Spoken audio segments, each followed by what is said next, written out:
নমস্কার, শুভ সন্ধ্যা।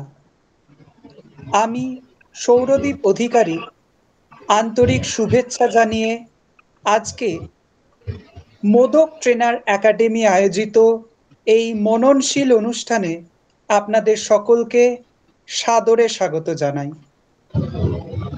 আজকে গৌড়ীয় সমাজে বিষ্ণুপ্রিয়ার অবস্থান শীর্ষক এই অনুষ্ঠান অত্যন্ত গুরুত্বপূর্ণ বিষয় কেন্দ্রিক, যা আমাদের ঐতিহ্যপূর্ণ ভারতীয় সনাতন সংস্কৃতির গভীর শিকড়ের সাথে ওতপ্রোতভাবে জড়িয়ে আছে। এই বিষয়ে আলোকপাত করার জন্য উপস্থিত রয়েছেন আমাদের একান্ত শ্রদ্ধেয় গুণী অতিথিরা। সম্মাননীয়া অর্পিতা ঘোষ মিত্র মহাশয়া, একাধারে শিক্ষিকা, কবি, গল্পকার ও প্রাবন্ধিক। বাংলা ও ইংরেজি দুই ভাষাতেই তাঁর লেখা সংবাদপত্র ও বিভিন্ন পত্রিকায় নিয়মিতভাবে প্রকাশিত হয়ে থাকে। তিনি বর্তমানে ব্রেনওয়্যার ইউনিভার্সিটিতে এডুকেশন কনসালট্যান্ট হিসেবে যুক্ত রয়েছেন। academia.edu-র মাধ্যমে সিভিলাইজেশনস অ্যান্ড ইটস এজেস বিষয়ক গবেষণায় নিজেকে নিবেদিত রেখেছেন। তার গবেষণাপত্র আজ বিশ্বের বহু বিশ্ববিদ্যালয়ে পাঠ্যতালিকাভুক্ত। তার প্রতিষ্ঠিত সংস্থা বিচিত্রিতা আজ বহু নবীন মনের কণ্ঠস্বর হয়ে উঠেছে। আমাদের এই সুন্দর সন্ধ্যাকে সুরময় করে তোলার জন্য উপস্থিত রয়েছেন আরও একজন অত্যন্ত শ্রদ্ধেয় ও জনপ্রিয় সঙ্গীত শিল্পী, সম্মাননীয়া শিপ্রা ঘোষ মহাশয়া, অভিজ্ঞ শিক্ষিকা এবং একই সঙ্গে দূরদর্শন ও প্রসার ভারতীর স্বীকৃত ও সুজনপ্রিয় গায়িকা। আজকের সন্ধ্যা শুধুই তথ্য বা সঙ্গীত নয়, বরং এটি চেতনার, এটি ভাবনার এবং একই সাথে অনুভবেরও। সশ্রদ্ধ অভিবাদন জানাই দুইজন বিশিষ্ট অতিথিদের। ওনাদের আন্তরিক অনুরোধ করছি এই সুন্দর অনুষ্ঠান শুরু করার জন্য। ধন্যবাদ। নমস্কার, আমি অর্পিতা ঘোষ মিত্র সকলকে জানাই আষাঢ়স্য সন্ধ্যার শুভেচ্ছা। আজকের বিষয় হলো গৌড়ীয় সমাজ ও বিষ্ণুপ্রিয়ার অবস্থান। তাই প্রথমেই আমি শুরু করব গুরু প্রণাম দিয়ে আমারই একটি স্বরচিত কবিতা, গৌড় কথা। কালচক্রে যাত্রা, সত্যযুগ থেকে কলিযুগ, প্রতিটি যুগের সাথে আলোকিত গুরুর সম্মান শ্রেষ্ঠত্ব। বেদব্যাস, বশিষ্ঠ এবং বিশ্বামিত্র, আদি শঙ্করাচার্য ও বুদ্ধ, রামকৃষ্ণ ও মহর্ষিরা আমাদের গভীর শিক্ষার উত্তরাধিকার দিয়েছেন। হিন্দু ক্যালেন্ডারে আষাঢ় পূর্ণিমা গুরু ব্যাস পূর্ণিমা হিসেবে পালিত হয়। গুরুর ভূমিকায় প্রসাদ প্রদান করা হয় অন্ধকার থেকে আলোর যাত্রায়। বিভিন্ন পাঠ্যক্রম এবং উদ্ভাবনী পদ্ধতি কোনো কিছুই উন্নত বা নিকৃষ্ট নয়, শেষ একটাই, যদিও মানে অনেক। উদ্দেশ্য একটাই, ভাবনা অনেক। সকল গুরুর লক্ষ্য হয় বিশ্বাস, মূল্যবোধ এবং মনোভাব পোষণ করা। তাই আমাদের ত্যাগ ও স্বচ্ছতার অস্ত্র নিয়ে এগিয়ে যাওয়াই হলো প্রকৃত যোদ্ধার যুদ্ধ করা। মুঘলদের অত্যাচারী যুগ যখন ক্লান্ত, অসহায় ও অসহায়ত্বতে মানুষ ক্ষান্ত, ঠিক তখনই অশুভ অন্ধকারের সত্যের চাঁদ হয়েছিল আবৃত। চন্দ্রগ্রহণের রাতে হুগলির তীরে নবদ্বীপ গ্রামে সে জন্মগ্রহণ করেছিল। মৃষণ ও সুরেলা পরিবেশ চারিদিকে ছেয়ে গিয়েছিল। ভক্তি, দয়া, করুণা, ন্যায় পরায়ণতা ও পবিত্র শিক্ষা হয়ে বিশ্বকে আলোকিত করেছিল। এক সাধারণ মানুষের আবির্ভাব হয়েছিল। নিজেকে প্রেম ও ভক্তির অতীন্দ্রিয় সাগরে নিমজ্জিত করেছিল, বিরহ বিচ্ছেদের বেদনা অনুভব করেছিল, যা লক্ষ লক্ষ মানুষের মনকে অনুপ্রাণিত ও পরিবর্তনশীল করে তুলেছিল। জাতি, গোষ্ঠী, ধর্ম, লিঙ্গ নির্বিশেষে সংকীর্তনে আবেগ প্রবণভাবে ভেসেছিল। তাই এই শক্তি বিশুদ্ধ ও ঐশ্বরিকে উপনীত হয়েছিল। দেবত্বের সুগন্ধে বাতাস সুগন্ধিযুক্ত হয়েছিল। সবাই একসঙ্গে গৌর প্রেমানন্দে গেয়েছিল, হরি হরি হরি বল।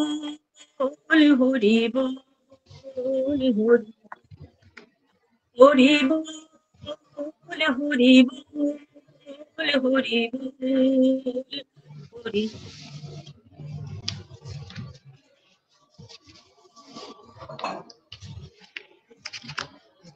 এরপরে আমার পর্যালোচনায় যেটাকে না আনলে আমার এই গৌড়ীয় সমাজে আমি আসতে পারবো না, সেটা হচ্ছে ধর্মের নামে যুদ্ধ বনাম গৌড়ীয় সমাজ। অতীতে পৃথিবীর বুকে মানুষ অনেক যুদ্ধ দেখেছে। ছোটখাটো যুদ্ধ ছাড়াও দুটি বড় বিশ্বযুদ্ধ, আরেকটি নাকের ডগা। তৃতীয় বিশ্বযুদ্ধের আশঙ্কায় মানুষ ভীত সন্ত্রস্ত। তার উপর যদি কোনো যুদ্ধ ধর্মের নামে ঘোষিত হয়, তাহলে সে যুদ্ধের বর্বরতা অকল্পনীয়। গৃহযুদ্ধ যেমন একটি রাষ্ট্রের পরিকাঠামো ভঙ্গুর হয়ে যায়, তেমনি ধর্মের নামে যুদ্ধ সমগ্র বিশ্বের মানব জাতিকে তার চেয়েও দ্রুত অবক্ষয়ের দিকে ঠেলে দিতে পারে। এখন পর্যন্ত অসংখ্য ধর্ম, বর্ণ, জাতি, ভাষার সমাহারে সৌর জগতে স্থিত আমাদের এই পৃথিবী মানবের একমাত্র ঠিকানা। অন্য কোনো গ্রহে মানবের উপস্থিতি বিদ্যমান নয়। এই পরিপ্রেক্ষিতে প্রগতিশীল সভ্য মানব সমাজ যদি ধর্মের নামে হানাহানি করে, তবে তাতে আমাদের সবার জন্য অপূরণীয় ক্ষতি সাধন হবে। সাম্প্রতিককালে দক্ষিণ এশিয়া সহ বিশ্বের অন্যান্য স্থানে ধর্মীয় মৌলবাদ ও কট্টরপন্থী মনোভাব বৃদ্ধি হওয়ার ফলে নিরীহ মানব সমাজ অত্যাচার, শোষণ এবং নানা রকম নির্যাতনের শিকার হচ্ছে। এই অরাজকতার মধ্যে সনাতন ধর্মের একটি সর্বশ্রেষ্ঠ সমাজ গৌড়ীয় বৈষ্ণব সমাজ। বিংশ শতাব্দী থেকে একবিংশ শতাব্দীর বর্তমান সময় অবধি এই শান্তিপ্রিয় সমাজ ধর্মের নামে নির্যাতিত ও নিপীড়িত, যার অনেক হৃদয় বিদারক দৃশ্য আমরা সবাই দেখতে পাই। 538 বছর পূর্বে মহাপুরুষ এবং ষোড়শ শতকের বিশিষ্ট সমাজ সংস্কারক প্রেমের ঠাকুর শ্রী শ্রী চৈতন্যদেব গৌড়বঙ্গের নদিয়া জেলায় আবির্ভাব হয়ে বৈষ্ণব ধর্মের প্রচার প্রসার করেন।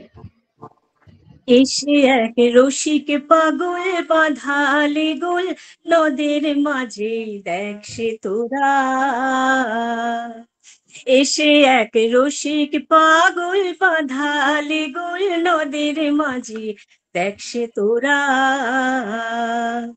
পাগলের সঙ্গে যাব পাগল হব, পাগলের সঙ্গে যাব পাগল হব, দেখব রসের নব গোরা, দেখব রসের নব গোরা, নদের মাঝে দেখ সে তোরা। এসে এক রসিক পাগল বাঁধালে গোল নদের মাঝে দেখ সে তোরা।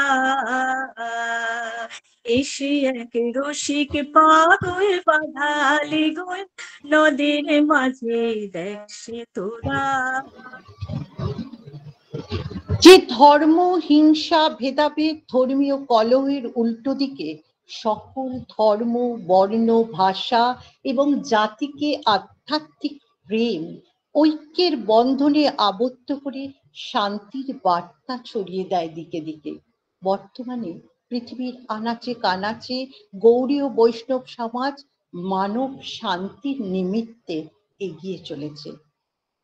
অতি বিনয়ী, নম্র, সহিষ্ণু ও আধ্যাত্মিক চেতনায় উদ্বুদ্ধ এই সমাজ কখনো কোনো ধর্মের ভাবাবেগে আঘাত করে না এবং কোনো অবস্থাতেই হিংসা, রাহাজানি, যুদ্ধকে সমর্থন করে না।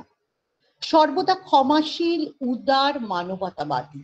অত্যন্ত সহজ সরল হওয়ার কারণে অনেক জায়গায় ধর্ম সংকটে এদের জীবন, মান, সম্ভ্রম আজ বিপন্ন। এই সমাজ প্রেমের ঠাকুর শ্রী শ্রী চৈতন্যদেবের এমনই প্রেমের মন্ত্রে দীক্ষিত যে অকথ্য নির্যাতন সয়েও হাতে অস্ত্র নিয়ে যুদ্ধ বিগ্রহের কথা ভাবতেই পারে না। ভগবানের প্রতি সম্পূর্ণরূপে আত্মনিবেদিত এই গৌড়ী ও বৈষ্ণব সমাজ সনাতন ধর্মের অন্যান্য শাখা প্রশাখা তথা বিশ্বের সব ধর্মের ঊর্ধ্বে শ্রেষ্ঠতর উজ্জ্বল দৃষ্টান্ত। প্রেম, ভক্তি, বিশ্বাস এবং মানব সংহতির আহ্বানে এই সমাজ বর্তমানে সংঘাতে জর্জরিত বিশ্বকে এক নতুন পথের দিশা দিতে সমর্থ। আধ্যাত্মিক চেতনার সাথে মানব শান্তি এবং সভ্যতার কতটা গভীর সম্বন্ধ রয়েছে তা খুব সহজেই বুঝিয়ে দিয়েছেন বৈষ্ণব ধর্মের প্রবক্তা শ্রী শ্রী চৈতন্যদেব গৌড়ী ও বৈষ্ণব ধর্মের মাধ্যমে। তার অভূতপূর্ব লীলা সম্বলিত চৈতন্য চরিতামৃত গ্রন্থ থেকে আমরা জানতে পারি, প্রেমের ভাবে বিভোর হয়ে নয়ন জলে জগৎ ভাষায় এই প্রেম কৃষ্ণ প্রেম, অপ্রাকৃত প্রেম, মানব বন্ধনী শান্তির প্রেম। আর তাই তো কাজী নজরুল ইসলাম বৈষ্ণব সমাজের অপার প্রেমের স্রোতে নিজেকে ধরে রাখতে পারেননি। মহাপ্রভুর শ্রীচরণে আত্মসমর্পণ করে বৈষ্ণব ধর্মে দীক্ষা গ্রহণ করেন। হে মোর স্বামী অন্তর্যামী, লহ সকলি আমার। হে মোর স্বামী অন্তর্যামী, লহ সকলি আমার। লহ প্রীতি ভক্তি প্রেম পূজা, লহ প্রীতি ভক্তি প্রেম পূজা, লহ পায়ে বলার হার। লহ সকলি আমার।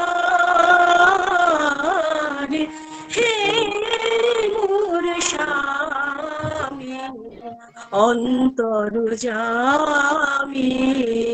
লহ সকলি আমার। তৎকালীন বিধর্মীদের অত্যাচারেও অস্ত্র ধরেননি মহাপ্রভু, আর আজও গৌড়ী ও বৈষ্ণব সমাজ সেই পথ অনুসরণ করছে। বলা বাহুল্য, দ্বিতীয় বিশ্বযুদ্ধের পর স্লোগান ছিল যুদ্ধ নয় শান্তি। তথাপি আমরা আধুনিক সভ্যতার 21 শতাব্দীতে শান্তির বাণী খুলতে বসেছি। এরপরে পর্যালোচনার আমার তৃতীয় ভাগে বৈষ্ণব সাহিত্য নিয়ে আমি কথা বলবো, কেন বৈষ্ণব সাহিত্য ছাড়া গৌড়ী ও সমাজ হয় না। প্রসঙ্গ যখন ধর্ম, ভারতীয় দর্শনে ধর্ম প্রসঙ্গ বারবার আলোচিত হয়ে পড়ে। মুখ্যত ধর্মকে ভারতীয় চিন্তাধারায় চার্বাক ব্যতীত অগ্রাধিকার দেওয়া হয়েছে, কিন্তু ভারতীয় সভ্যতায় যে ধর্মের কথা সর্বত্র বিদিত তা পাশ্চাত্য ধর্মের প্রতিশব্দ রিলিজিয়ন হতে সম্পূর্ণ ভিন্ন। দর্শনের পারিভাষিক আলোচনার গুরুত্বপূর্ণ দিক হলো শব্দের অর্থবোধ। তাই সর্বপ্রথম ধর্ম নামক শব্দের সংক্ষিপ্ত অর্থবোধ বিশ্লেষণ করা প্রয়োজন। ভারতীয় দর্শনে ধর্মকে সাধারণত গুণবাচক, প্রকৃতিবাচক, ক্রিয়াবাচক ও পুরুষার্থ বোধে জ্ঞান করা হয়ে থাকে। কোনো বিশেষ ক্ষেত্রে মনুসংহিতা প্রভৃতি স্মৃতিশাস্ত্রে ধর্মকে আইনের সমার্থক শব্দরূপেও গ্রহণ করা হয়েছে। প্রসঙ্গত উল্লেখ্য, ভারতীয় নীতিশাস্ত্র যেহেতু জীবন চর্চা ও চর্যার উন্নত মাপ প্রদর্শক, তাই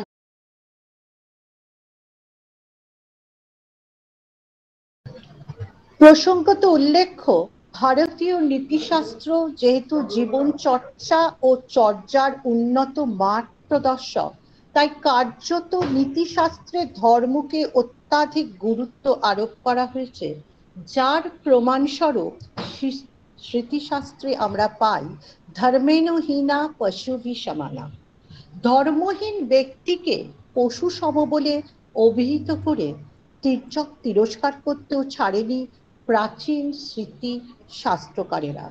এমনকি গীতাতে বলা হয়েছে স্বধর্মে নিধানং শ্রেয়।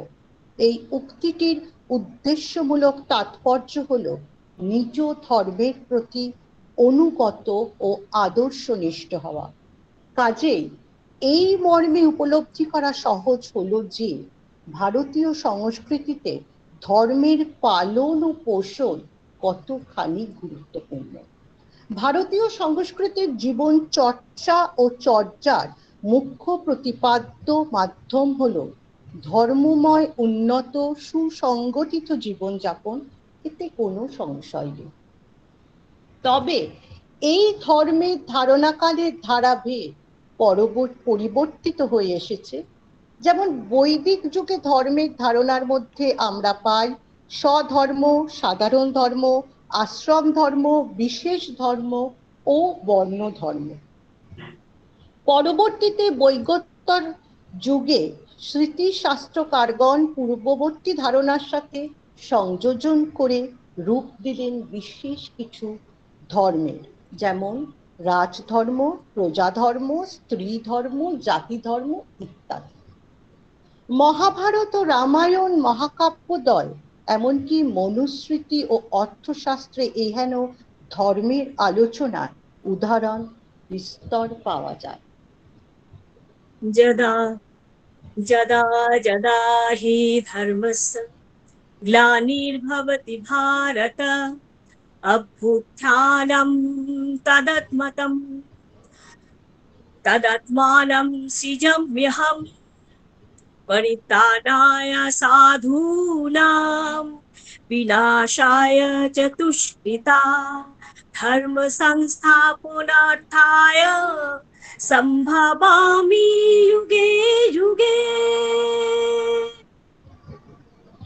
উত্তরকালে চিন্তার বিকাশের সাথে সাথে আধুনিক ভারতে ধর্ম ভিন্ন রূপ লাভ করেছে। বরেণ্য মনীষীদের হাত ধরে শিবজ্ঞানী জীবসেবা ও যতমত ততপথ বাক্যে বিশ্বাসী দৃঢ়চেতা বিশ্বপথিক স্বামী বিবেকানন্দ তার চিন্তায় বিশ্বজনীন ধর্মকে ইউনিভার্সাল রিলিজিয়ন প্রকাশ করেছেন। তার ভাবনা প্রসূত সার্বজনীন ধর্মটি অভূতপূর্ব সৃষ্টি, যেখানে ধর্মান্ধতা ও অহিষ্ণুতার কোনো স্থান নেই। তিনি উদারপন্থী হয়ে সর্বধর্ম সমন্বয়ের বার্তাকে বিশ্বের দরবারে উপস্থাপিত করেছেন। অনুরূপ বিশ্বকবি রবীন্দ্রনাথ ঠাকুর ঔপনিষদিক চিন্তার প্রতিফলনে ও বাউল সাধনার মর্ম অনুভব করে সৃষ্টি করলেন মানব ধর্মের, রিলিজিয়ন অফ ম্যান। কবি ছিলেন সত্য সাধক, সত্যের উপাসক, মানব বন্ধনাকারী।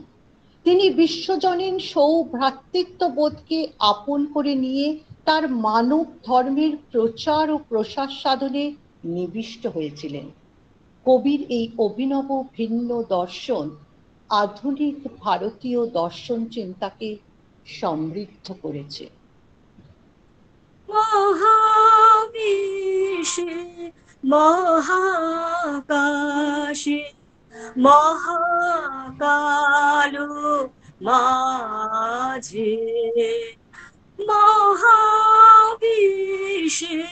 মহাকাশে মহাকালো মাঝে আমি মানব একাকী ভ্রমি বিষয়ে ভ্রমি বিষয়ে মহাবিশ্বে মহাকাশে মহাকাল মাঝে আছো বিশ্বনাথ অসীম রহস্য মাঝে তুমি আছো বিশ্বনাথ অসীম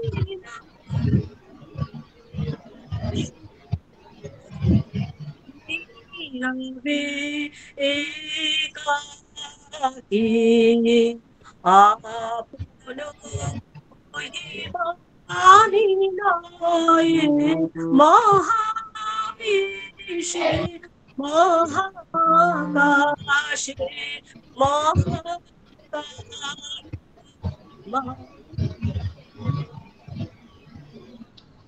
কাজেই শেষ পংক্তিতে বলা চলে যে ভারতীয় ধর্ম দর্শন বা দর্শনের ধর্ম প্রসঙ্গ হলো একটি বৃহত্তর আলোচনা যা সময় স্রোতে পরিবর্তিত হয়ে বর্তমান রূপ লাভ করেছে।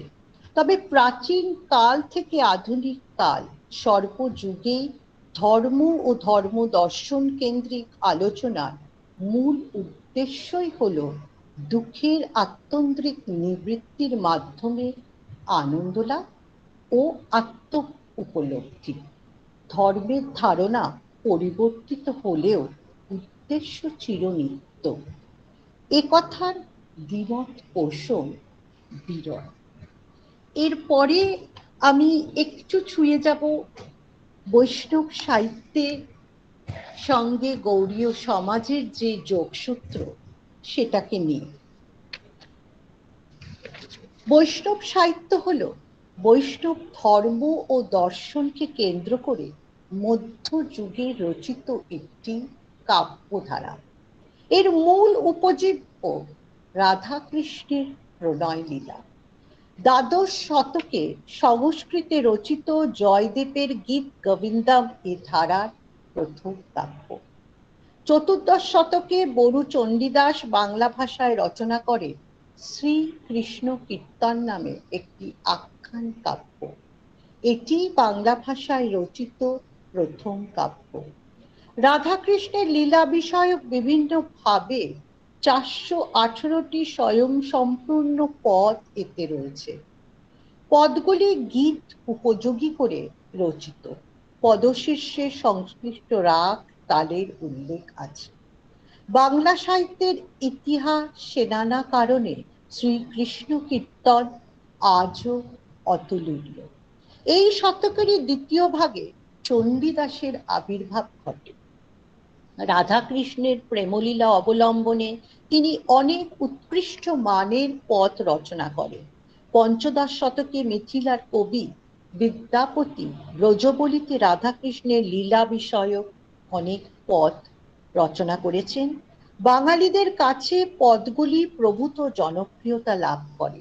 অনেক বাঙালি কবি ব্রজবলিতে বৈষ্ণব পদ রচনা করেন। এক্ষেত্রে হিন্দু মুসলমান কোনো ভেদ নেই। বর্ধমানের নিবাসী মালাধর বসু শ্রীকৃষ্ণ বিজয় 1474 খ্রিস্টাব্দে সংস্কৃতে শ্রীমৎ ভাগবতের দশম একাদশ স্কন্ধের বঙ্গানুবাদ করেন। এতে শ্রীকৃষ্ণের প্রেমলীলা অপেক্ষা ঐশ্বর্য লীলা অধিক প্রকটিত হয়। একই সময় মুসলমান কবি আফজাল রাধাকৃষ্ণের প্রেমের রূপকে কিছু পদ রচনা করেছে। 1486 খ্রিস্টাব্দে শ্রী চৈতন্যদেবের আবির্ভাব ঘটে। তিনি জয়দেব, বিদ্যাপতি ও চণ্ডীদাসের পথ আস্বাদন করে প্রভূত আনন্দ পেতেন এবং শ্রীকৃষ্ণ স্মরণে আবেগাপ্লুত হতেন। চৈতন্যদেবের আবির্ভাবের আগে যারা কৃষ্ণ চরিত্র প্রকাশ করেছেন তারা কেউ বৈষ্ণব ছিলেন না।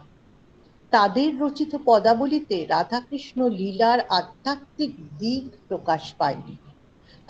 তারা রাধাকৃষ্ণের রূপকে লৌকিক প্রেমের কথাই ব্যক্ত করেছে। এই কারণে কেউ কেউ প্রাক চৈতন্য পর্বের এসব রচনাকে বৈষ্ণব সাহিত্য বলার পক্ষপাতী নয়। কিন্তু বাংলা সাহিত্যের ইতিহাসে এগুলি বৈষ্ণব সাহিত্য বলেই আখ্যাত ও আলোচিত হয়ে আসছে। শ্রী চৈতন্য তরুণ বয়সে কেশব ভারতীর নিকটে বৈষ্ণব মতে দীক্ষা নিয়ে সন্ন্যাসী হন এবং কৃষ্ণপ্রেমে বিভোর হয়ে বাকি জীবন অতিবাহিত করেন। তিনি গৌড়ীয় বৈষ্ণব ধর্মমতের প্রবর্তক। মানবতাবাদে উদ্বুদ্ধ শ্রী চৈতন্যদেব পার্শ্বদ পরিকর সরগোস্বামী এবং অসংখ্য ভক্ত সহযোগে দেশব্যাপী একটি ধর্মীয় আন্দোলন গড়ে তোলেন, ইতিহাসে যা বৈষ্ণব আন্দোলন নামে পরিচিত। চৈতন্যোত্তর বৈষ্ণব সাহিত্যে এই আন্দোলনেরই স্বর্ণ ফসল। বৈষ্ণব সাহিত্যে রচিত হয়েছে চৈতন্যদেবের মূল প্রেরণা ধর্মবোধ। পদাবলীর মাধ্যমে মানব মনের অতি সূক্ষ্ম ভাব, ব্যক্তি জীবনের বিচিত্র ঘটনাপঞ্জি, শাস্ত্রের নিগড় তত্ত্ব ইত্যাদি বর্ণনা করে। একটি বিশেষ ধর্মীয় সম্প্রদায়ের বিষয় হয়েও সাহিত্য গুণে কালের সীমা অতিক্রম করে সর্বশ্রেণীর মনোযোগ আকর্ষণ করতে সক্ষম হয়। তাই বৈষ্ণব সাহিত্যের ব্যাপ্তির ও গভীরতার পাশাপাশি বাংলা ভাষার উৎকর্ষ ও উন্নতির কথাও সমান গুরুত্বের সঙ্গে বিবেচনা করা হয়। এরপরে আমি চৈতন্যদেবের লীলা একটু বলে আমি বিষ্ণুপ্রিয়াতে পৌঁছাব। তৎকালীন গোপী সমাজ এক অনবদ্য সামঞ্জস্য। প্রভু শ্রী চৈতন্য কৃষ্ণ কথা বললেই ভাবোচ্ছ্বাসে উঠে তার কণ্ঠরোধ শ্বাসরোধ হয়ে যায়। নয়ন মুদিয়ে হৃদয়ে শ্রীকৃষ্ণকে দেখেন। প্রভু দিবাভাগে রাধাভাবে জগৎ কৃষ্ণময় দেখেন। জগতের সমুদয় কার্যে কৃষ্ণ লীলা অনুভব করেন। স্বপ্নে বৃন্দাবনে বিরাজ করেন। বেণু গীত শুনতে পান। যেখানে কানাই গোষ্ঠী বেণু বাদন করছিলেন, বেণু সংকেত শুনে শ্রী রাধা নিভৃতে নিকুঞ্জে ঢোকেন। শ্রীকৃষ্ণ সেখানে প্রবেশ করেন। তৎক্ষণাৎ কৃষ্ণ শ্রীপদে মঞ্জুর কোটিতে কিঙ্কিণী বাজতে লাগলো। মধুর ধ্বনিতে প্রভুর কর্ণ মুক্ত হয়। গোপী, রাধা, কৃষ্ণ সকল হাস্যে পরিহাসে নৃত্য গীতে মত্ত। सजनी सजनी राधिका लो देख अब चाहिया, मृदुल गमन श्याम आवे मृदुल गान गाहिया। सजनी सजनी राधिका लो देख अब चाहिया, मृदुल गमन श्याम आवे मृदुल गान गाहिया। पिनह झटित कुसुमहार पिनह नील आंगिया, पिनह झटित कुसुमहार पिनह नील आंगिया। सुंदरी सिंदूर देखे सीथि कर हरागिया। सजनी सजनी राधिका देख अब चाहिया, मृदुल गमन श्याम आवे मृदुल गान गाहिया। सजनी सजनी राधिका আলো গান সবাই বিধুর গান গাহিয়া। প্রভু সেই দৃশ্য সমুদয় দর্শন করেন। হঠাৎ প্রভুর স্বপ্ন ভঙ্গ হয়। প্রভু কৃষ্ণ রাসের নিশীথে বেণু গান করলেন। কৃষ্ণের অমৃতায়মান বেণুগীতিতে সম্মোহিত হয়ে বললেন, ত্রিলোক মধ্যে কোনো স্ত্রী নিজ ধর্ম হতে যেন বিচলিত না হয়। কৃষ্ণ তাদেরকে উপেক্ষা করে বললেন, তোমরা বাড়ি যাও, পতি সেবা করো গিয়ে। সেই কথার উত্তরে এক গোপী বলে যে তার ভাব তাদের মধ্যে প্রস্ফুটিত হয়েছে, যাকে বলে প্রলাপ। গোপিনী বলে, হে কৃষ্ণ, এই কি তোমার উচিত? আমরা কুলোবালা, খুঁটিনাটি জানি না, গৃহকর্ম করছিলাম, এমন সময় তোমার বেণু কর্ণে প্রবেশ করলো। তোমার বেণুকে উপেক্ষা করে ত্রিজগতে এরূপ সাধ্য কারো নেই। সেই বেণুধ্বনি আমাদের চিত্তকে বন্ধনে আবদ্ধ করেছে, তোমার চরণ তলে এনেছে। আমাদের স্ত্রীলোকের লজ্জা, কুলের ভয়, সংসারের মমতা সমুদয় অন্যের ন্যায় ছিল, কিন্তু তোমার বেণুগীতে সমুদয় নষ্ট হলো। আমরা এখন জগতে আমাদের যা কিছু প্রিয় ছিল সমুদয় তোমার নিমিত্ত ত্যাগ করে পথের ভিখারি হয়ে তোমার চরণে আশ্রয় নিলাম। বলো, আমাদের বাড়ি কোথায়? আমরা সমুদয় বিসর্জন দিয়ে এসেছি, তোমার নিমিত্ত বাড়ি ছেড়েছি। তুমি ব্যতীত আমাদের আর কেউ নেই, তুমি ছাড়া আমাদের আর কিছু ভালো লাগে না। হে বন্ধু, হে প্রাণ, হে প্রাণের প্রাণ, আমরা উপায়হীন অবলা, আমাদের ত্যাগ করো না। প্রভু গোপী ভাবে এই রূপে শ্রীকৃষ্ণকে তিরস্কার করছেন। এই রূপে প্রভু তার কৃষ্ণ চৈতন্য তো সম্পূর্ণভাবে লোপ করে গোপী ভাবে কৃষ্ণের চর্চা করতেন, যাকে প্রলাপ বলে। কখনো কখনো আবার রামরায়কে সখীবোধ করে মন উকড়িয়ে মনের দুঃখ বলতেন। বলতেন, সখী দেখো, কৃষ্ণের মুখের কথা অমৃত, আমাদের কুলের বাইরে করে পরিত্যাগ করতে চাইছেন, সে কি সাধে? কৃষ্ণের মুখের কথা অমৃত থেকেও মধু। কৃষ্ণের কণ্ঠস্বর কোকিলকে লজ্জা দেয়। কৃষ্ণের গীতে শ্রোতা মূর্ছিত হয়, আবার বেণুগানে জগতে চিত্ত এলিয়ে পড়ে। যে কর্ণ কৃষ্ণের অমৃত ভাষা শুনল না, সে কর্ণ বোধি। কৃষ্ণের বিরাজ্যে যে প্রভুর হৃদয়, তাই তিনি আবার ভাববোধে বলেন, তুমি ছাড়া আমার আর কে আছে বা কি আছে? তুমি না আমার নয়ন রঞ্জন, তুমি না আমার প্রাণ ধন, তুমি না আমার প্রাণের প্রাণ, তুমি যেও না, যেও না। এই বলতে বলতে প্রভু মূর্ছিত হন। কিন্তু অল্পক্ষণ পরে সম্বিত ফিরে পান। দেখলেন কৃষ্ণ নেই। সখীগণকে সম্বোধন করে বলেন, কই, কোথা গেল? এইখানে তো ছিল। হা পদ্ম পলাশ লোচন, হা শ্যাম সুন্দর, হা অলোকাবৃত, আমাকে ছেড়ে যেও না, কোথায় গেলে তোমায় পাবো? এই বলে কৃষ্ণের অন্বেষণে ঊর্ধ্বশ্বাসে দৌড়ালেন, কিন্তু পারলেন না, আবার মূর্ছিত হলেন। এই হলো প্রলাপের পর দিব্য উন্মাদ। আগে প্রলাপ, পরে দিব্য উন্মাদ। রাধা ভাবে যে সমুদয় কথা বললেন সে প্রলাপ, আর রাধা ভাবে যে কাজ করলেন সে দিব্য উন্মাদ। জীব দুই কারণে ভগবানকে চায়, হয় ভয় পেয়ে, না হয় স্বার্থ সাধনের নিমিত্তে। কিন্তু গোপীদের ছিল নিঃস্বার্থ ভালোবাসা। তারা কৃষ্ণের পাদপদে আশ্রয় নিয়েছিল, তারা আর কিচ্ছু চায়নি।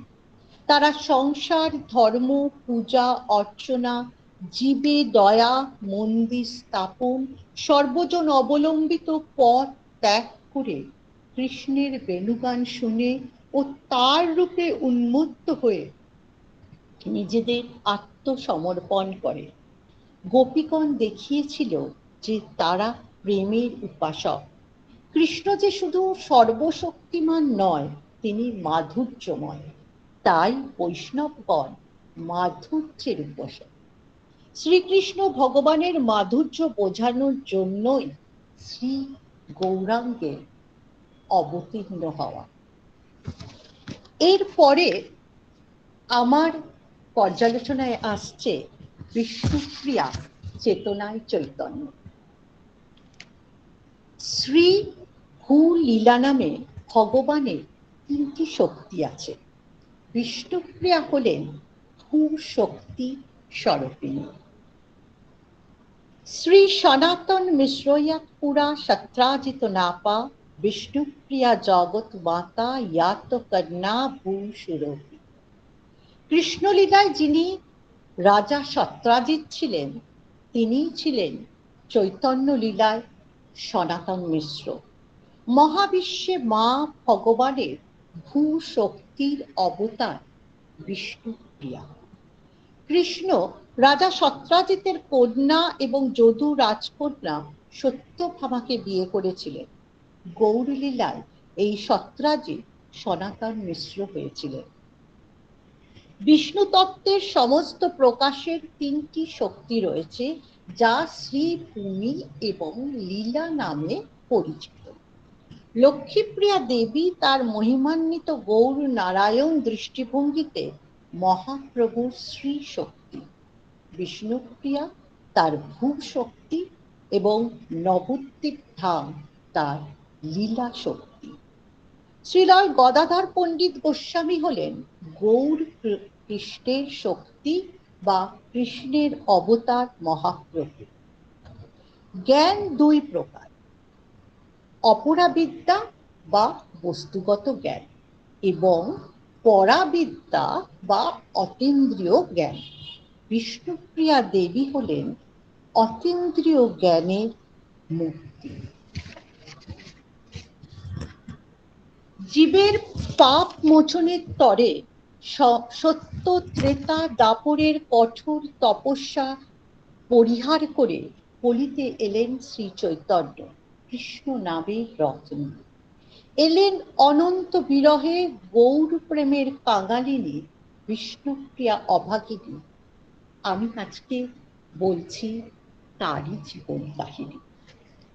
নবদ্বীপের উত্তর পশ্চিম দিকে মালঞ্চ পাড়ায় 1496 খ্রিস্টাব্দে মাঘ মাসের শুক্লা পঞ্চমী তিথিতে বৈদিক ব্রাহ্মণ পিতা সনাতন মিশ্রের ঘরে মহামায়া দেবীর উদরে লক্ষ্মী অংশে জন্ম নিলেন বিষ্ণুপ্রিয়া।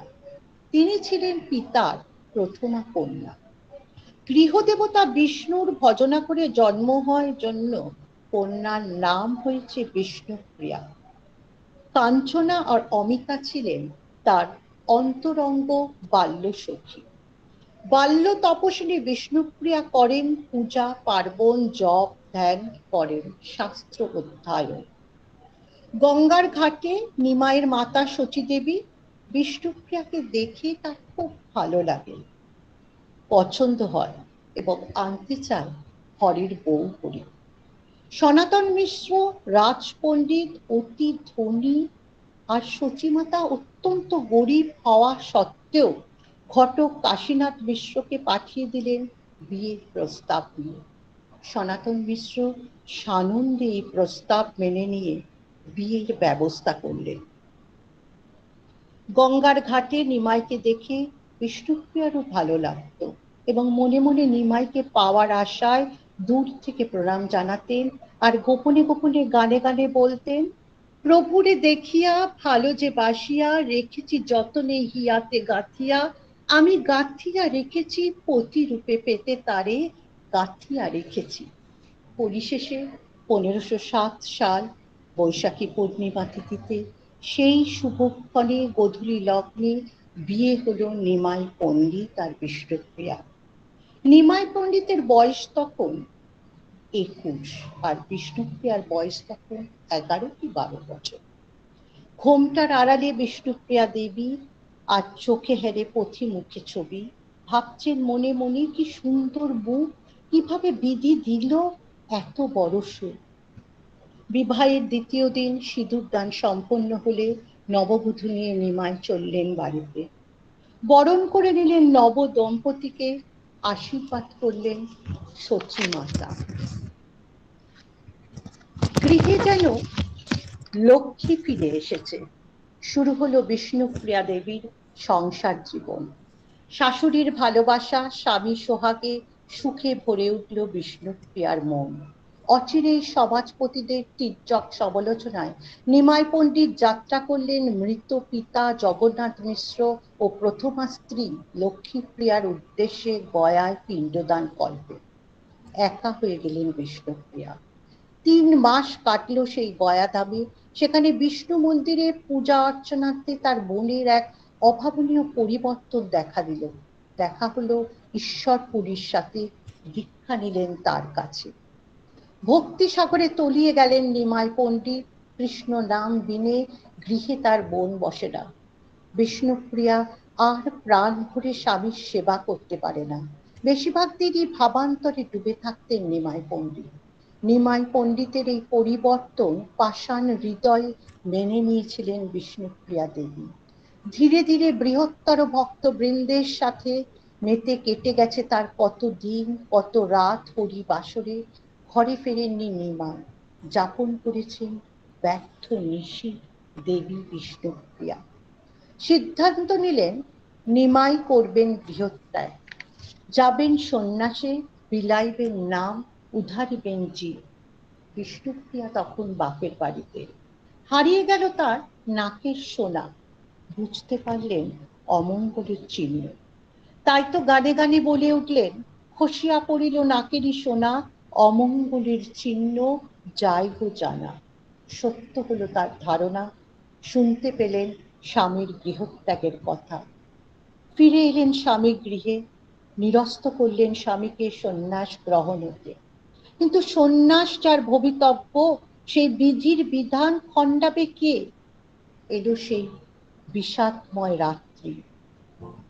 1510 খ্রিস্টাব্দে 27 মাঘ রাতে দ্বিতীয় প্রহর, নিমাইয়ের গৃহত্যাগের সময়। আগের রাতে বিষ্ণুপ্রিয়া দেবী নিজ হাতে স্বামীর বুকে মালা পরিয়ে সাজিয়ে দিয়েছেন। কপালে চন্দনের অলকা তিলক এঁকেছেন। নিমাই বিষ্ণুপ্রিয়ার খোপা বেঁধে দিয়েছেন। দুজনে অবগাহন করেছেন মিলনের অমৃত সাগরে, পান করেছেন প্রেমাস্পদের অমৃত সুধা। পতির চরণ সেবা করতে করতে কাল ঘুমিয়ে ঘুমাচ্ছন্ন হয়েছেন বিষ্ণুপ্রিয়া। শাড়ির আঁচল দিয়ে নিমাইয়ের ধুতির ফুট বেঁধে রেখেছেন। বাম হাত নিমাইয়ের বুকের ওপর এবং বাম পা নিমাইয়ের পায়ের উরুর উপর রেখেছেন, নিমাই যেন পালাতে না পারে। রাত্রি দ্বিপ্রহর, শোনা যায় শ্রীকৃষ্ণের পাগল করা সেই বাঁশির ধ্বনি। ভেঙে গেল ঘুম, উঠে দাঁড়ালেন নিমাই পণ্ডিত। বলতে থাকেন, ওই সেই পাগল করা বংশীধারী শ্রীকৃষ্ণ বংশীর ধ্বনি করে আমায় ডাকছে, বিদায় প্রিয়া। জগতের মঙ্গলের জন্য যে আঘাত আমি তোমায় দিয়ে যাচ্ছি, তার জন্য তুমি আমাকে ক্ষমা করো। আমি কথা দিয়েছিলাম, তোমার অনুমতি ছাড়া আমি সন্ন্যাস গ্রহণ করব না। কৃষ্ণের ওই পাগল করা বাঁশির সুরে আমাকে পাগল করে তুলেছে বিষ্ণুপ্রিয়া। রাত্রি দ্বিপ্রহরে শেষবারের জন্য বিষ্ণুপ্রিয়াকে দেখে ঘর থেকে বেরিয়ে এলেন গৌরাঙ্গ সুন্দর। মায়ের কাছে এসে দূর থেকে মাকে প্রণাম করলেন। বললেন, তোমার নিরুপায় অধম সন্তানকে তুমি ক্ষমা করো মা। মা তখন স্বপ্ন দেখছে যে নিমাই ব্রজে যাচ্ছে। তাই তো মাতা শচী দেবী তন্দ্রা ভেবে গান গেয়ে অনুমতি দিলেন, ব্রজের কোকিল ব্রজে যাবে, ব্রজে ছেড়ে নদে কেনে, ব্রজের কোকিল ব্রজে যাবে। মা তো আমায় চিনল না, তাই ঘুমের ঘোরেই বিদায় দিল। বিদায় মা, বিদায় নবদ্বীপ, বিদায় নদিয়া। বিষ্ণুপ্রিয়া ঘুম ভাঙলে জানতে পারল নিমাই চলে গেছেন। দেখলেন ঘরে পড়ে আছে নূপুর। তিনি আর্তনাদ করে উঠলেন, হলেন পাগলিনী। কাঞ্চনার ভাষায় হেতা বিষ্ণুপ্রিয়া চমকে উঠিয়া পালঙ্কে বুলায় হাত। প্রভু না দেখিয়া কাঁদিয়া কাঁদিয়া শিরে মারে করা করা ঘাত। বিষ্ণুপ্রিয়া কেঁদে কেঁদে গানে গানে বললেন, এই যে প্রভুর সোনার নূপুর, এই যে গলারি হার গো, নূপুর কেন বাজলি না রে? অভাগিনী জাগার তরে নূপুর কেন বাজলি না রে? বিষ্ণুপ্রিয়া রোদনে ভেঙে গেল সচিমাতার ঘুম। ঘরে এসে দেখলেন নিমাই চলে গেছে সন্ন্যাসে। তবু অবুঝ মন খুঁজে দেখছে বারে বারে, এখানে ওখানে তন্ন তন্ন করে। কোথাও পাওয়া গেল না তারই। যে যাবার সে চলে যায়, তাকে কি আর ফিরিয়ে আনা যায়? নিশ্চিত হয়ে গেলেন নিমাই চলে গেছেন সন্ন্যাসে। সচিমাতা কাঁদতে কাঁদতে অচেতন হয়ে পড়ে গেলেন ভূতলে। গানে গানে বলতে লাগলেন, নিমাই দাঁড়া রে, নিমাই ফিরে আয়, আয় রে বাপরে নিমাই, আয় রে ফিরে, যাসনে রে বাপ মায়ের ছেড়ে, ঘরের বধূ বিষ্ণুপ্রিয়া জ্বলন্ত অগ্নি ওরে। বিষ্ণুপ্রিয়া বারবার অচেতন হয়ে পড়েছে। অবচেতন মনে বলতে লাগলেন, সচি মাতা গো, গো মাতা ঠাকুরানী, চারি যুগে হলাম আমি মন্দ ভাগিনী। এইভাবে কেঁদে কেঁদে বিষ্ণুপ্রিয়া ছেড়ে দিলেন আহার, নিদ্রা, ভোগ, বিলাসিতা। তার সখী কাঞ্চনার কথায় জানতে পারা যায়, যদুপুরী নিমাই ছাড়িল নদিয়া, তদুপুরী আহার ছাড়িল বিষ্ণুপ্রিয়া। অপরদিকে কাটোয়ার কাঞ্চন নগরে কেশব ভারতীর নিকট শিক্ষা নিয়ে নিমাই হলেন সন্ন্যাস, নাম নিলেন শ্রী কৃষ্ণ চৈতন্য মহাপ্রভু। সন্ন্যাস নিয়েই নিমাই শান্তিপুর এলেন। সচিমাতা দেখা করার অনুমতি পেলেও বিষ্ণুপ্রিয়া পেলেন না। এই কথা শুনে বিষ্ণুপ্রিয়া ব্যথিত হলেন। স্বামীর বিরহের 5 বছর অতিক্রম করে ফেলা বিষ্ণুপ্রিয়া। গৌরাঙ্গ তার ভজনের কেন্দ্র, সারাদিন জপ ধ্যানে মগ্ন হয়ে থাকেন। এখন তার দিনে একবার আহার আর পূজার্চনা, ধ্যান, তপস্যা। সন্ন্যাসের 6 বছর পর নিমাই পণ্ডিত এলো নদিয়া নগরে। স্বামীকে একবার দেখার জন্য ঘোমটা মাথায় মলিন বসনে বিষ্ণুপ্রিয়া লুটিয়ে পড়লেন স্বামীর চরণে। চৈতন্যদেব বললেন, কে? বিষণ্ণ বদনে, ভাঙা ভাঙা কণ্ঠে, আধো আধো কান্নার স্বরে বিষ্ণুপ্রিয়া বললেন, আমি তোমার শ্রী চরণের দাসী প্রভু। চৈতন্যদেব বললেন, কি তোমার প্রার্থনা, কি তোমার অভিপ্রায়? কান্না জড়ানো অশ্রুসিক্ত কণ্ঠে বিষ্ণুপ্রিয়া বললেন, বিষ্ণুপ্রিয়াকে কি এভাবে চির উপেক্ষিয়া হয়ে থাকবে প্রভু? তুমি তো জানো আমি সর্বত্যাগী সন্ন্যাসী, তোমাকে দেওয়ার মতো আমার তো আর কিছু নেই প্রিয়া। তারপর বললেন, এই নাও, এই নাও আমার পাদুকা, পুজো করো এর, পাবে পরম শান্তি, পরম সুখ। পরম ভক্তিতে স্বামীর পাদুকা মাথায় তুলে নিলেন বিষ্ণুপ্রিয়া। পরম আদরে ভক্তি ভরে বারবার প্রণাম করতে লাগলেন। নিজের কেশ রাশি দিয়ে বারবার মুছিয়ে পরিষ্কার করতে লাগলেন ওই পাদুকা। ফিরে গেলেন শ্রী গৌরাঙ্গ, সেই সাথে অস্তমিত হলো নদিয়ার গৌরচাঁদ। 1533 খ্রিস্টাব্দে 29শে জুন নীলাচলে নীল জলরাশিতে অস্তমিত হলেন গৌরাঙ্গ সুন্দর। নদিয়ায় খবর এলো গৌরাঙ্গ সুন্দরের তিরোধানের কথা। কান্না আর থামে না বিষ্ণুপ্রিয়া। আশ্রিত বংশীবাদরের কাছে কাঁদতে কাঁদতে ঘুমিয়ে পড়ে স্বপ্ন দেখলেন বিষ্ণুপ্রিয়া। চৈতন্যদেব বলছেন, বিষ্ণুপ্রিয়া আমার জন্য আর কেঁদো না, শোনো, যে নিম গাছের গোড়ায় আমি জন্মেছিলাম, সেই নিম গাছ দিয়ে আমার দারু ব্রহ্মমূর্তি নির্মাণ করো, প্রতিষ্ঠা করো আমার মূর্তি, পূজা করো ভক্তির সাথে, সেবা করো শ্রদ্ধার সাথে, খুঁজে পাবে আমাকে, পাবে চরম আনন্দ। প্রভুর আদেশ শিরোধার্য হলো, তৈরি করলেন সেই নিমের গাছের দারুমূর্তি। শুভ দিনে নবদ্বীপের বৈষ্ণব সমাজ দিয়ে প্রতিষ্ঠা করলেন সেই বিগ্রহ। বর্তমানে ধামেশ্বর মহাবিগ্রহ নামে পরিচিত। অনেকটা শান্তি পেলেন বিষ্ণুপ্রিয়া। কঠোর ধ্যান যোগে আবদ্ধ করেন নিজেকে। সেই দিন শুভ পূর্ণিমার দিন ছিল। তিনি কাঞ্চনাকে নিয়ে মন্দিরের সামনে এসে বললেন আজ প্রভুর জন্মদিন। ভক্তরা মন্দির থেকে সবাই বেরিয়ে গেলেন। মন্দিরে প্রবেশ করলেন বিষ্ণুপ্রিয়া দেবী, শুরু করলেন নাম জপ। ভক্তমণ্ডলীর বুক ভরা কান্নায় ভেসে গেল নবদ্বীপ, ভেসে গেল নদিয়া। গৌরবঙ্গ বিলাসিনী দেবী বিষ্ণুপ্রিয়া জপি তপস্বিনী হয়ে, তপ্ত হয়ে, যোগিনী যৌবনে বিষ্ণুপ্রিয়া হয়ে বসলেন। এরপরে আমরা শুনব বিষ্ণুপ্রিয়া কিন্তু মধুর রসে শ্রী গৌর বিষ্ণুপ্রিয়া, তাকে আমরা কিভাবে আজও নবদ্বীপ ধামে গৌর বিষ্ণুপ্রিয়া ছাড়া পুজো হয় না। গৌরাঙ্গকে কখনো একা পুজো করেন না সেখানে, তারা আজও বিষ্ণুপ্রিয়াকে পুজো করেন এবং বলেন যে কৃষ্ণলীলায় মধুমতি সখী নাম যার, গৌরলীলায় কৈলাসে নরহরি সরকার। দাপুরে করেন কৃষ্ণের মধুর ভজন, কলিতে মধুরে গৌর বিষ্ণুপ্রিয়া ভজন। শ্রীখণ্ডে নরহরি সরকার গৌর বিষ্ণুপ্রিয়া যুগল ভজন প্রতিষ্ঠা করেন। অদ্যপতি সেখানে সেই গৌর বিষ্ণুপ্রিয়া যুগল সেবা পরম আনন্দের সহিত হয়ে থাকে। সেখানে গৌর সুন্দরের সঙ্গে বালিকাবধূ বিষ্ণুপ্রিয়ার যুগল বিগ্রহ প্রতিষ্ঠিত। মধুর রসে শ্রী গৌর বিষ্ণুপ্রিয়া তেমনি নদিয়া নাগরী ভাব অবলম্বন করে বিষ্ণুপ্রিয়ার অনুগত না হলে নবদ্বীপ চন্দ্র মধুর রসের গৌরকেও পাওয়া যায় না। কারণ রসশ্রেষ্ঠ মধুর রসে গৌরক ভজনের শ্রেষ্ঠ আশ্রয় হচ্ছে বিষ্ণুপ্রিয়া মহারানী। তাই তার আশ্রয় বা অনুগতি বিনা শ্রী গৌরাঙ্গের মধুর ভজন কখনো পূর্ণ হতে পারে না।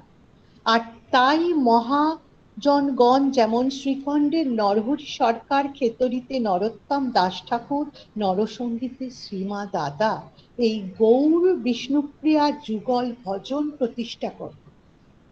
এই ভজনই যে কলিহত জীবের অবশ্য কর্তব্য ভোজন এবং আমাদের অচরণীয় তা স্পষ্টভাবে বুঝিয়ে দিয়েছে।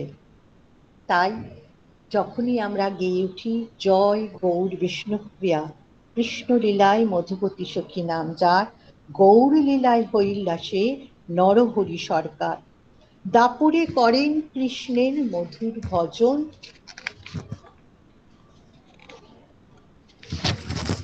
কলিতে মধুরে গৌর বিষ্ণুপ্রিয়া ভজন। শ্রীখণ্ডে নরহরি সরকার গৌর বিষ্ণুপ্রিয়া যুগল ভজন প্রতিষ্ঠা করেন।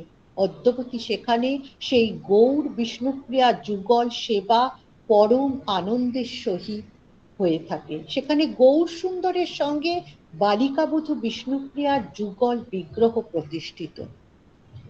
মধুর রসে শ্রী গৌর বিষ্ণুপ্রিয়া এবং বিষ্ণুপ্রিয়াকে যদি আমরা না পূজা করি তাহলে কিন্তু আমরা গৌরাঙ্গকে পাবো না। কারণ বিষ্ণুপ্রিয়া ও গৌরাঙ্গের সম্পর্কের স্তম্ভ ছিল ভক্তি এবং কৃষ্ণের প্রতি গভীর ভালোবাসা। তাদের একে অপরের প্রতি ভালোবাসা ও শ্রদ্ধা ছিল অটুট এবং দৃঢ়। বিষ্ণুপ্রিয়াকে যৌবনে যোগিনী সাজিয়েছেন শ্রী গৌরাঙ্গ। সন্ন্যাস নেবার পূর্বে তিনি বিষ্ণুপ্রিয়াকে বুঝিয়েছেন, আমি সাধারণ মানুষ, তোমার আরাধনায় কৃষ্ণ আসবে নেবে, তুমি থাকবে ভেতরে আর আমি করব বাইরে সাধনা। তুমি আমার ভেতরে কৃষ্ণ নাম সংকীর্তনের জাগ প্রদীপ জ্বালিয়ে রেখো। পতিব্রতা স্ত্রী বিষ্ণুপ্রিয়া পতি আজ্ঞা পালনই তার ব্রত অনুষ্ঠান। তাই দুঃখে বিরহে চোখের জলে সন্ন্যাসী হবার মৌন সম্মতি দিয়েছিলেন তিনি। তাই বিষ্ণুপ্রিয়া দেবী এবং চৈতন্য মহাপ্রভুর পাশাপাশি রবীন্দ্রনাথ ঠাকুরকে আমরা নিয়ে আসছি বাংলা সংস্কৃতির, বিশেষ করে বৈষ্ণব ধর্মের সাহিত্যের ক্ষেত্রে অত্যন্ত গুরুত্বপূর্ণ ভক্তির জন্য অনুভূতি, ঐক্য ও বিচ্ছেদ এবং কৃষ্ণের প্রতি প্রেম, এই বিষয়গুলি রবীন্দ্রনাথের লেখনীতে বারবার প্রতিফলিত হয়েছে, যা চৈতন্য মহাপ্রভুর ভক্তিমূলক দর্শনের সাথে সাদৃশ্যপূর্ণ। রবীন্দ্রনাথ লিখেছিলেন, নতুন সুরে গাই সপেছি আমার হৃদয়, তোমার রূপ ছাড়া কিছু জানি না, তোমারই সঙ্গী হতে চাই, শুধু তোমারই অঙ্গীকার, কৃষ্ণের দিকে চেয়ে চেয়ে কাঁদি। আমরা বিষ্ণুপ্রিয়া কে নিয়ে বলতে গিয়ে আর একটা কথা না বলেই আজকের আমি আলোচনা শেষ করতে পারবো না, যেটা হচ্ছে মণিপুরে আমরা জানি বিষ্ণুপ্রিয়া সম্প্রদায় আছে, এবং এই বিষ্ণুপ্রিয়া সম্প্রদায় শ্রী চৈতন্যের সেইখানে যাওয়ার ফলে তারা তার ভক্তি রসে নিজেদেরকে নিমজ্জিত করে, এবং আমরা সেটাকে নিয়ে একটু পর্যালোচনা করব। কেননা 18 শতকের মাঝামাঝি সময় বিষ্ণুপ্রিয়া মণিপুরীরা শ্রী চৈতন্যের ধর্মে দীক্ষিত হয়েছিল। চৈতন্য বৈষ্ণব ধর্মের প্রভাব মণিপুরী বিষ্ণুপ্রিয়াদের সর্বক্ষেত্রে অত্যন্ত গভীর ছিল। মণিপুরের রাজ্য চৈতন্য প্রভাবিত সমাজ ও রাষ্ট্রের ঝলক। মণিপুরের জাতীয় ধর্মগ্রন্থ চৈতন্য চরিতামৃত ধর্ম ও সংস্কৃতি চর্চার স্বর্গ। বিষ্ণুপ্রিয়া মণিপুর, সেখানে চৈতন্য মহাপ্রভুর শিক্ষা থেকে এসেছে সমাজে নারী স্বাধীনতা। 1947 সালের 30শে অক্টোবর রবীন্দ্রনাথ প্রবোধ চৌধুরীকে একটি চিঠিতে লিখেছিলেন, চিত্রাঙ্গদা এবং মণিপুরী নৃত্যের দেশে যাবার স্বপ্ন ঠাকুরের বহু দিনের ছিল, কিন্তু যাওয়া হয়নি। সেই সময় মণিপুরে যেতে বিশেষ অনুমতির প্রয়োজন ছিল। সম্ভবত ঠাকুর সেই অনুমতি পাননি, তাই কবি আসাম ত্রিপুরা সফরে এসে সিলেট শহরে মছিমপুর বেড়াতে গেলে বিষ্ণুপ্রিয়া মণিপুরী মেয়েরা কবিগুরুর বাংলোয় নৃত্যের আসরের আয়োজন করে ঐতিহ্যবাহী মণিপুরী গোষ্ঠলীলা রাসলীলা পরিবেশন করেন। মণিপুরী নৃত্যের সজ্জা, সাবলীল ছন্দ ও সৌন্দর্যে কবি বিমোহিত হন ও শান্তিনিকেতনের ছেলে মেয়েদের এই নৃত্য শেখাবার ব্যবস্থা করেন। কবিগুরুর আমন্ত্রণে মণিপুরী নৃত্যগুরু বুদ্ধিমন্ত সিং ও নবকুমার সিং শান্তিনিকেতনে যোগ দেন। প্রথমবার মণিপুরী নৃত্য মঞ্চস্থ হয় নটি পূজা ও ঋতুরঙ্গ। তামিলনাড়ু, কেরালা, উড়িষ্যা যথাক্রমে ভারতনাট্যম, কথাকলি এবং ওড়িশি নৃত্যের সম্পূর্ণ বিকাশ হয়েছিল। তুলনামূলকভাবে বাংলায় সেই উচ্চতর নিজস্ব কোনো ঘরানা ছিল না। বাঙালি সংস্কৃতির এই শূন্যতায় কবিগুরু মণিপুরী নৃত্যের সমাধান খুঁজে পেয়েছিলেন। নান্দনিকভাবে সমৃদ্ধ উপাদান ও রবীন্দ্রসঙ্গীতের সংমিশ্রণ শূন্যতা পূরণ করে রবীন্দ্র নৃত্যনাট্যের জন্ম দিয়ে ভারতীয় সংস্কৃতিকে সমৃদ্ধ করে। সেই সময় মণিপুরী নৃত্য একটি আচার অনুষ্ঠানে সীমাবদ্ধ ছিল। এই নৃত্যকে বন্দি দশা থেকে বিশ্ব অঙ্গনে নিয়ে আসেন রবি ঠাকুর। রবীন্দ্রনাথের শ্যামা ও চণ্ডালিকা নৃত্যনাট্যে আংশিক এবং চিত্রাঙ্গদা নৃত্যনাট্যে সম্পূর্ণভাবে বিষ্ণুপ্রিয়া মণিপুরী নৃত্য সম্প্রদায়ের সুর ও তাল অনুসরণ করা হয়। পরবর্তীতে ঠাকুর বিষ্ণুপ্রিয়া মণিপুরী রাসলীলা উৎসবে কিছু গানের কথা ও অবদান রাখে, যেমন শীতল সমীরণ ও বাণী।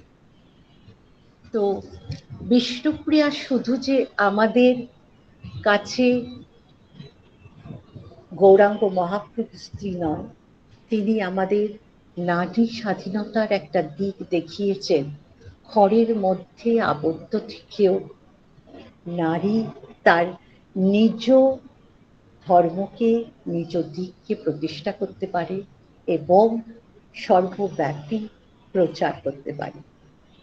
এটাই আজকে আমার পর্যালোচনার শেষ অধ্যায়। নমস্কার।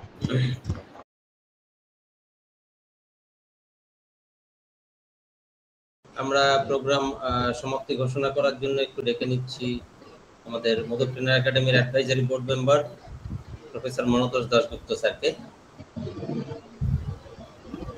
নমস্কার, ভালো লাগলো আজকের আলোচনা। আমি শ্রীমতী অর্পিতা মিত্র ঘোষ এবং শিপ্রা ঘোষকে ধন্যবাদ জানাচ্ছি। একটা কথা আমার যেটা মনে হয়, যে সাধারণভাবে তো বলা হয় যে কলির মানুষ খুব পাপী, 3-4 যুগের মধ্যে কলির মানুষের হচ্ছে পাপ সবচেয়ে বেশি, কাজে তারা সবচেয়ে পাপী। কিন্তু আমি মনে করি যে কলির মানুষের মতো পুণ্যবান বোধহয় খুব কম। কেন?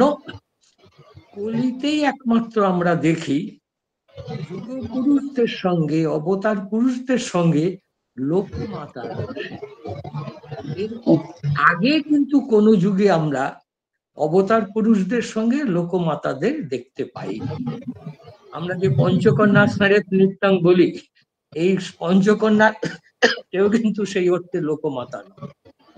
কিন্তু এখানে এই কলিযুগে আমরা যে লোকমাতাদের পরিচয় পেলাম, প্রথমেই কিন্তু বলতে হয় বিষ্ণুপ্রিয়ার। সেই দিক থেকে বিষ্ণুপ্রিয়া একজন বলেছেন সত্যি যে হয়তো অনালোচিত, কিন্তু বৈষ্ণবদের ক্ষেত্রে, বৈষ্ণব সাহিত্যে বিষ্ণুপ্রিয়ার একটি বিরাট অবদান এই জন্য যে চৈতন্যের অন্তর্ধানের পরে, অন্তর্ধান মানে নবদ্বীপ থেকে চলে যাওয়ার পরে, সমস্ত এই নবদ্বীপের যে বৈষ্ণবদের তাদের একত্র করে রাখার ভার কিন্তু নিয়েছিলেন বিষ্ণুপ্রিয়া। এবং যেটি আমাদের বক্তৃ বলেছেন যে তিনি ঘরের মধ্যে থেকেও প্রভাব বিস্তার করেছেন বহির্জগতে, কিন্তু একেবারে কিন্তু ঘরের মধ্যে থাকেননি।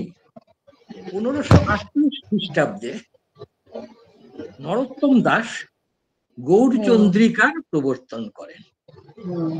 তখন রাজশাহীর ক্ষেত্রী বা খেতুরি বা খেতরি এইখানে একটি সম্মেলন হয়, বৈষ্ণব সম্মেলন। সেখানে 6 বিগ্রহের প্রতিষ্ঠা উপলক্ষে নরোত্তম দাস একটি মহোৎসব করেন, যেটি বৈষ্ণব সাহিত্যে খেতুরি উৎসব নামে খ্যাত। সেখানে বৃন্দাবন দাস, নরোত্তম দাস, জ্ঞান দাস, শ্রীবাস, নরহরি সরকার এবং বিষ্ণুপ্রিয়া দিয়েছিলেন। সেখানে নরোত্তম দাস প্রথম এই গৌরচন্দ্রিকা রচনা করে তিনি উপস্থিত বৈষ্ণব মহাজনদের কাছে প্রার্থনা করেছিলেন যে এই যে গৌরচন্দ্রিকা, এটি কীর্তনের আগে গাওয়া অধিকার তারা দিচ্ছেন কি না। এই খেতুরি উৎসবে বিষ্ণুপ্রিয়ার অনুমোদনে এই গৌরচন্দ্রিকা প্রবর্তিত হলো। তারপরে অনেক গৌরচন্দ্রিকা লেখা হয়েছে, বিখ্যাত সেই আমরা গোবিন্দ দাসের তো পড়েইছি যে নিরাধ নারায়ণে নিরাঘানা সিঞ্চনে পুকুল পুলত মুকুল অবলম্ব সেদ মকরন্দম বিন্দু বিন্দু চুয়াত বিকশিত ভাব কদম। আরেকটা জিনিস যেটা চৈতন্য দেবের জীবনে, সেটা নীলমণি গ্রন্থ এবং বৃহৎ গৌতমীয় গ্রন্থে বিষ্ণুপ্রিয়াকে সত্যভামার অবতার বলা হচ্ছে। সত্যভামা হচ্ছে শ্রীকৃষ্ণের সৌভাগ্যের প্রতীক, রুক্মিণী হচ্ছে ঐশ্বর্যের প্রতীক, সত্যভামা হচ্ছে সৌভাগ্যের প্রতীক। সেই সৌভাগ্যের প্রতীক হিসেবে, অবতার হিসেবে বর্ণনা করা হয়েছে। অথচ সৌভাগ্য হলে তার জীবনে এত বিরহ কেন? এখানে বিভিন্ন পুস্তকে বিভিন্ন লেখা হয়েছে বিষ্ণুপ্রিয়ার পরিচয় বর্ণন বলে বৃন্দাবন দাস তার আদি খণ্ডে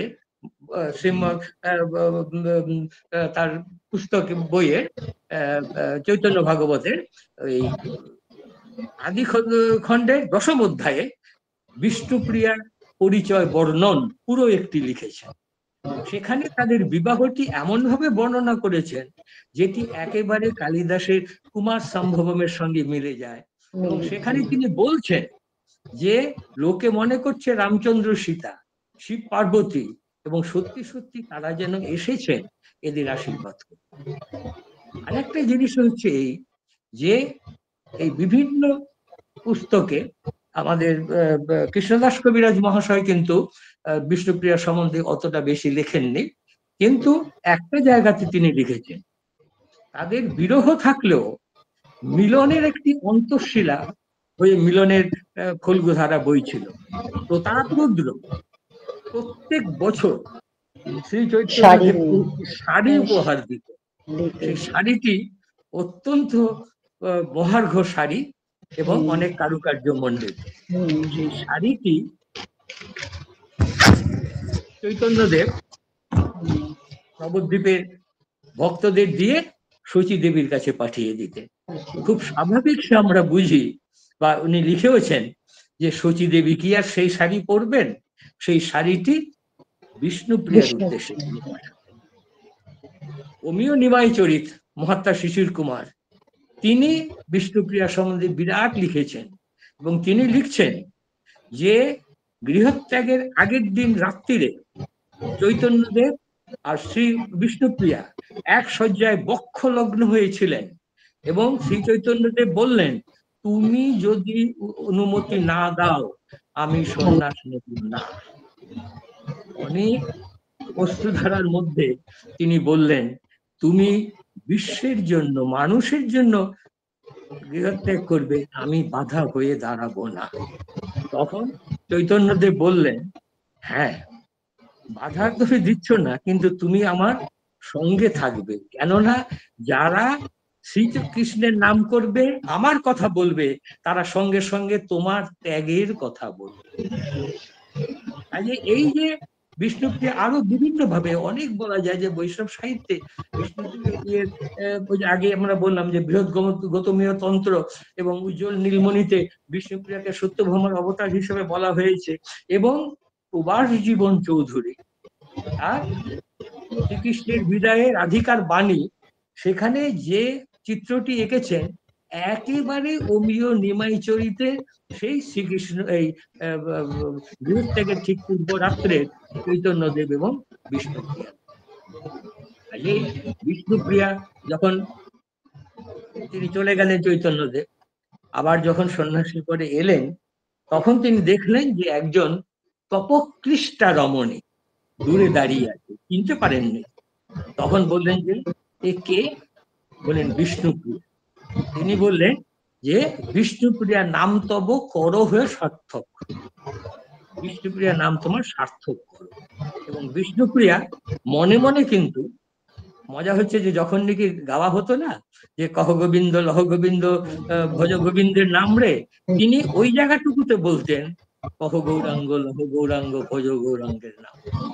তিনি আজীবন বৈষ্ণব ধর্মের, বৈষ্ণব ভক্তদের একটি আশ্রয় হয়েছিলেন।